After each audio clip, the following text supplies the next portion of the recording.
شادی کرے گا تو مہر دے گا، لڑکی شادی کرے گی تو مہر لے گی. حالانکہ ضرورت لڑکی کو لڑکے کی ہے، لڑکے کو لڑکی کی ہے، دونوں کی ضرورت تو برابر ہے. لڑکا مہر دے اور لڑکی لے، کیوں؟ تاکہ یہ معلوم ہو کہ یہ سربراہ ہے، حافظ ناموس زن، مرد آزماں، مرد کی ذمہ داری ہے. ہم نے اسی ضمن میں پاکستان میں ایک تحریک شروع کی، شادی بیاہ کے ضمن میں.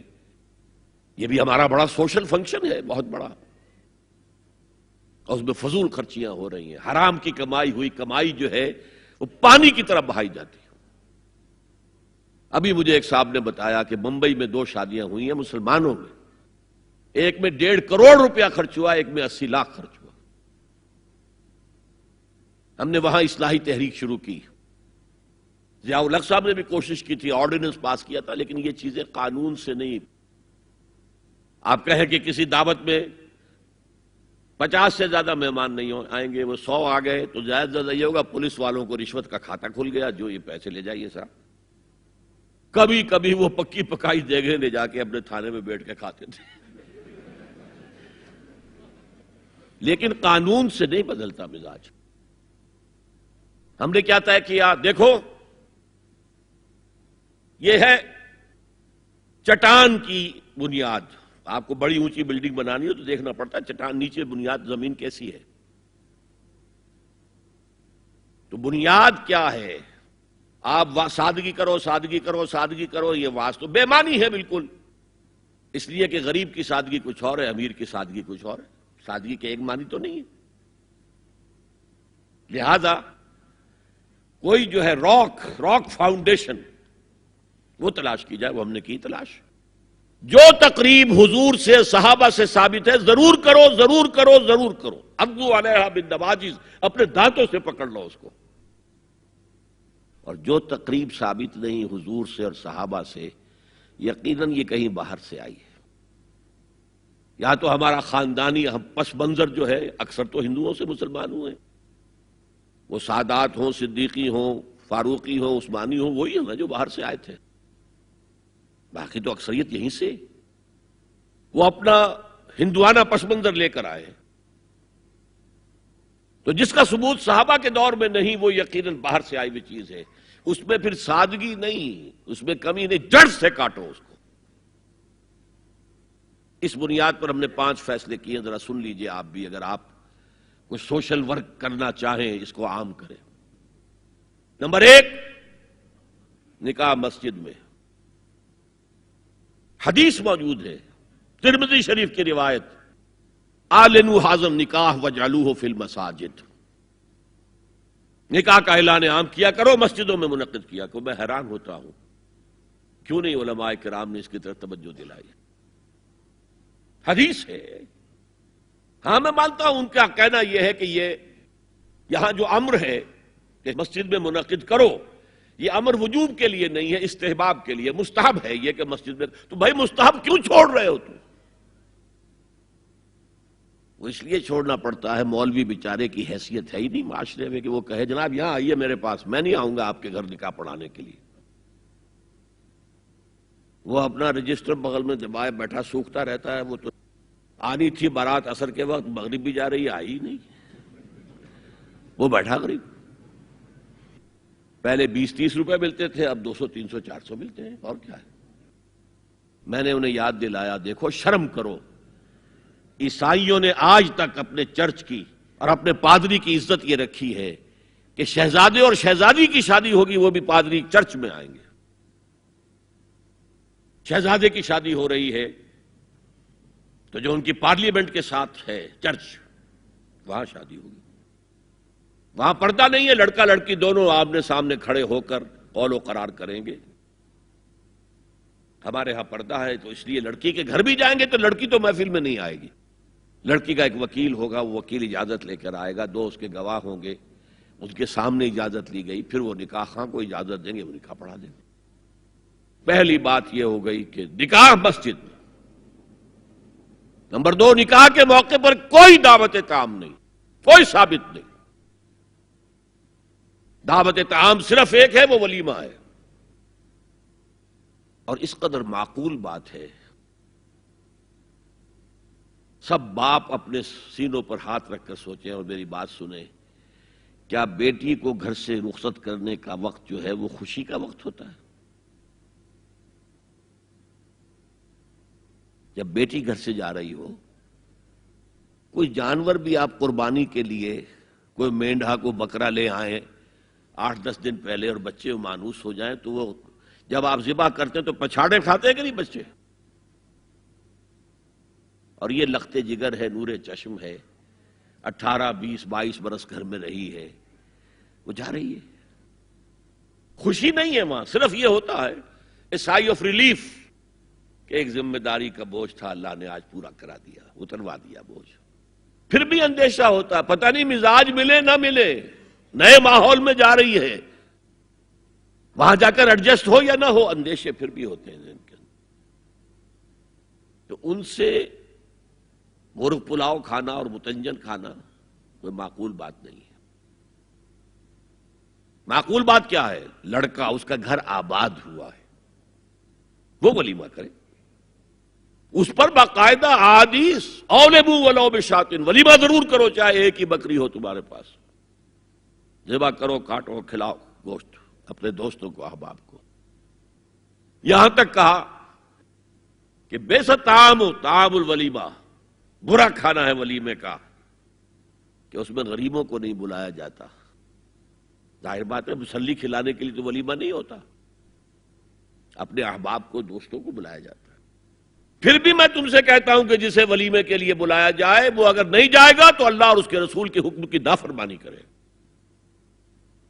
تو جس رسول نے اتنی تفصیل سے حکم دیا ہو ایک دعوت کا، وہ دوسری دعوت میں بھی خیر ہوتا میں بیان کرتا۔ جب نکاح مسجد میں اور کوئی دعوت طعام نہیں تو بارات کا تصور، خلاص۔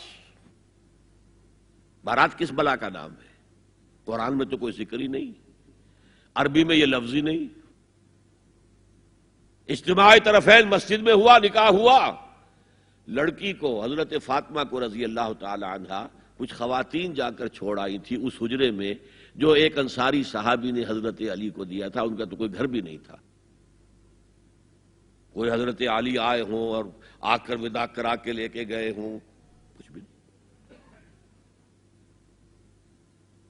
چوتھی چیز، جہیز کا کوئی تصور اسلام میں نہیں، خالص ہندوانہ رسم، خالص ہندوانہ رسم، خالص ہندوانہ رسم۔ ہندوؤں میں کیوں ہے؟ وہ اس لیے ہے، معقول بات ہے کہ لڑکی کا وراثت میں کوئی حصہ ہے ہی نہیں، وہ تو جب گھر سے نکل رہی ہے کچھ دے دلا کے رخصت کر دو، دان دہیج، یہ خیرات ہے، لڑکی کا حق کوئی نہیں ہے گھر پر۔ اسلام میں تو لڑکی وارث ہے، والد فوت ہوں گے وراثت تقسیم ہوگی، والدہ فوت ہوں گی کوئی ان کی ہے ملکیت وہ تقسیم ہوگی۔ شادی کے موقع پر کوئی جہیز اسلام میں نہیں، قطعاً نہیں۔ غلطی سے حضرت فاطمہ کے جہیز کو جہیز کہہ دیا گیا، وہ جہیز کیا تھا؟ ایک پیسہ بھی حضور کے اپنی جیب سے نہیں تھا۔ اس شادی میں خاص بات کیا تھی کہ دولہا کے ولی بھی حضور ہی ہے، اور کون ہے؟ علی کا کون تھا مدینے میں؟ اور دلہن کے والد بھی حضور ہیں۔ اب حضور پوچھتے ہیں حضرت علی سے، تمہارے پاس مہر دینے کے لیے کچھ ہے؟ عرض کیا میرے پاس تو کچھ نہیں۔ وہ فقراء صحابہ میں سے تھے۔ فرمایا مہر تو دینا ہے، تمہارے پاس ایک زرہ ہوتی تھی؟ جی ہاں زرہ تو ہے۔ انہوں نے یہ سمجھا زرہ تو جہاد کے لیے ہے، کوئی وہ دولت تو نہیں ہے۔ فرمایا جاؤ اسے بیچو یا گروی رکھ کے قرض لے کر آؤ۔ وہ گئے، حضرت عثمان نے خرید لی، اور کچھ دنوں کے بعد واپس کر دی ہدیتاً، یہ زرہ میں ہدیہ آپ کو کر رہا ہوں۔ اس وقت اگر کہتے چھوڑو علی، کہاں تو لو میں پیسے دے دیتا ہوں تمہیں، تو ان کی طبیعت پر بار ہوتا۔ اس پیسے سے حضور نے کچھ پیسے گھر بھیجے اندر، دلہن کو ذرا تیار کر دو، اور کچھ پیسوں سے وہ ایک گدا جس میں کھجور کی کھال بھری ہوئی تھی، اور 2 تکیے جس میں کھجور کی کھال بھری ہوئی تھی، ایک مشکیزہ، کنویں سے پانی تو لانا ہی ہے نا، ایک چکی جو ہو یا گیہوں ہو پیسنا تو ہے نا، کوئی ایک دو برتن اور اللہ اللہ خیر صلی اللہ، یہ تھا جسے جہیز کہتے ہیں، جس میں ایک پیسہ بھی حضور کا شامل نہیں ہے۔ وہ حضرت فاطمہ کا مہر تھا جسے بنایا گیا، ورنہ مدینے ہی میں دوسری آپ کی صاحبزادی کا نکاح حضرت عثمان سے بھی ہوا، کہیں ذکر ہے جہیز کا؟ حضرت عثمان کا گھر بھرا ہوا، ہر چیزیں موجود، وہاں تو کسی جہیز کا تذکرہ نہیں۔ بہرحال یہ شادی کو آسان کرو، زنا کو مشکل بناؤ۔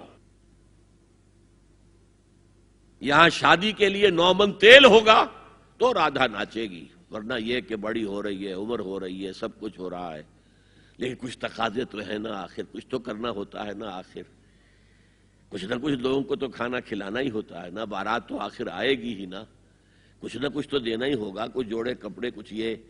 اسلام کا فلسفہ جو میں نے 4-5 باتیں آپ کو بتا، فلسفہ یہ ہے کہ لڑکی کے باپ پر ایک پیسے کا بوجھ نہیں، اس نے لڑکی پال پوس کے تمہارے حوالے کر دیا، اب اور کیا چاہتے ہو تم؟ سارا مرد آزماں مرد آفرین، مرد کو چیلنج دیا ہے، تم مرد ہو، مہر تم دو گے، اور سب سے بڑھ کر کیا ہو رہا ہے آج کل بھی ہوتا ہے، وہ ہمارے ایک کچھ کام ہوتے ہیں اسلامی، وہ بھی ہے، کچھ وہی ہندوانہ پس منظر۔ نکاح کی محفل میں چھوارے کون لے کے آتا ہے جی؟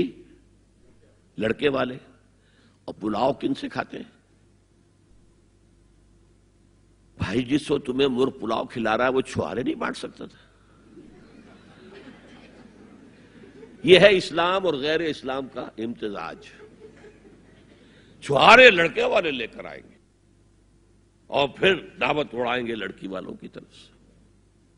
میں نے سنا ہے، میں اس کی تصدیق نہیں کر سکتا، کہ میوات میں جو مسلمان تھے، جو شدی کی تحریک جن پر چلائی گئی تھی، اور بہت سے لوگ شدی ہو بھی گئے تھے، اور اس فتنے کے مقابلے کے لیے مولانا محمد الیاس رحمۃ اللہ علیہ نے یہ تبلیغی سلسلہ شروع کیا تھا۔